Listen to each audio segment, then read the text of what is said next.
Sugar Defender claims to be the quote #1 rated blood sugar formula. Rated by who? This guy? But we're not just going to take some random dude's word for it. We're going to look into the research to analyze this supplement and see how effective it really is for controlling blood sugar and boosting energy. One big problem with supplements such as Sugar Defender is that they pack in too many ingredients into one formula. This creates what's called the dilution effect. For example, in a daily 200 milligram dose of Sugar Defender, there are 23 listed ingredients. That means that each ingredient is only about 9 milligrams on average. That's like 2 grains of sand. It's such a tiny amount that it likely won't provide any real benefits. So even if a supplement is known to be beneficial, if you're not getting enough of it, it won't do you much good. As we dive into the ingredients, remember that this is a common issue we'll encounter. Let's look at the doses they use, whether they're using the active compounds, and if there's evidence they can help with blood sugar control or energy. Chromium is often found in supplements aimed at aiding diabetes and blood sugar regulation. Research on individuals with diabetes suggests that taking chromium might slightly reduce HbA1c, a marker for blood sugar, by about 0.6% and could result in a small weight loss of around 0.5 to 1 kilogram over 12 to 16 weeks. However, chromium seems to be most effective for people with poorly controlled diabetes. Studies on non-diabetic, overweight, or obese adults and children show that chromium doesn't lead to fat reduction or improved blood sugar control. So while chromium may have limited effects on fat and blood sugar in those with poorly controlled diabetes or PCOS, it's unlikely to significantly impact the general population. Moreover, the doses needed to see benefits from chromium are typically higher than 200 micrograms. Sugar Defender, however, only provides a measly 0.7 micrograms, which is nearly 300 times less than the lowest effective dose. With such a minuscule amount of chromium in Sugar Defender, it will have no meaningful effect. Maca is a root vegetable used in traditional medicine for boosting energy. There's a small clinical study suggesting that taking 2,500 milligrams of maca twice daily for 8 weeks might enhance some aspects of physical performance, like grip strength. However, this study isn't very reliable because it doesn't have a control group. Plus, it was conducted on a small group of elite male athletes, hardly representative of the general population. Grape seed extracts don't seem to be helpful for controlling blood sugar. There's some weak evidence hinting it might aid in cognitive function, but the doses needed are much higher than what's found in Sugar Defender.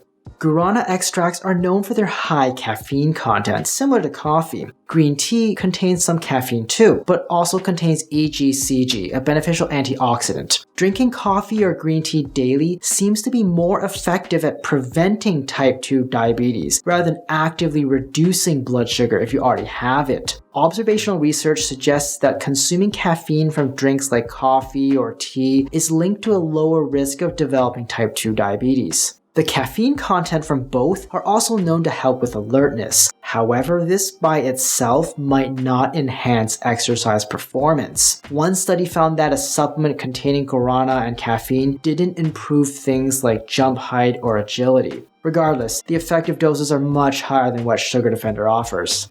African mango extracts have been examined in a few weak clinical trials for managing blood sugar and obesity. However, they use a specific extract called IGOB-131 at much higher doses than what's in Sugar Defender. Also, most trials don't have placebo groups, and they were all done by the same researcher, which likely introduces biases. Both Eleutherococcus, also known as Siberian ginseng, and Panax ginseng might help with controlling blood sugar in people with diabetes. However, when it comes to being used for energy and wakefulness, the research suggests otherwise. One study showed no improvement in endurance running for those taking Panax ginseng, and another found no performance benefits for runners using Eleutherococcus. So while these ginsengs might assist with blood sugar, they likely won't boost exercise performance as commonly believed. Astragalus and Gymnema are traditional herbs that might help control blood sugar. However, research indicates they require doses much higher than what's in Sugar Defender to be effective. We're talking about doses in the tens of grams per day.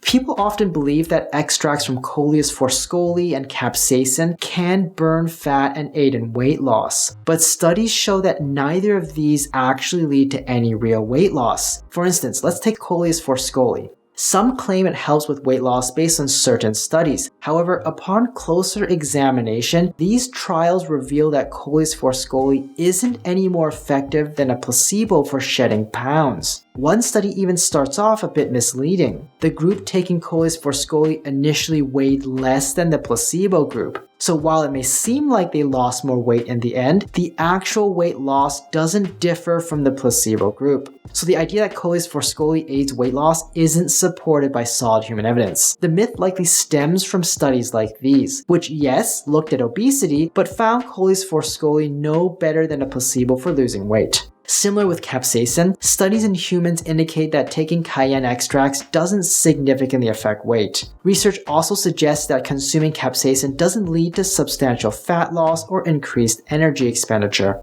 Although grapefruit seed extracts and raspberry ketones are sometimes included in weight loss products, there's no solid evidence to support their effectiveness for weight loss or blood sugar control. Amino acids like L-glutamine, L-tyrosine, L-arginine, beta-alanine, L-orthanine, L-tryptophan, and L-carnitine are used by people aiming to enhance focus, energy, and exercise performance. However, their effectiveness varies. Beta-alanine seems to have the most evidence supporting its performance benefits, while L-glutamine has the weakest evidence. The others fall somewhere in between, with mixed or conflicting evidence. Typically, these amino acids are taken in doses of several grams per day, far more than what Sugar Defender offers. Monoammonium glycyrrhizinate comes from licorice root and has various potential uses. However, there's no evidence to suggest it helps with blood sugar control or energy levels. GABA is often used to manage mood and anxiety, but the evidence supporting its effectiveness is weak. Most of the evidence comes from theoretical research, rather than actual studies showing real human benefits.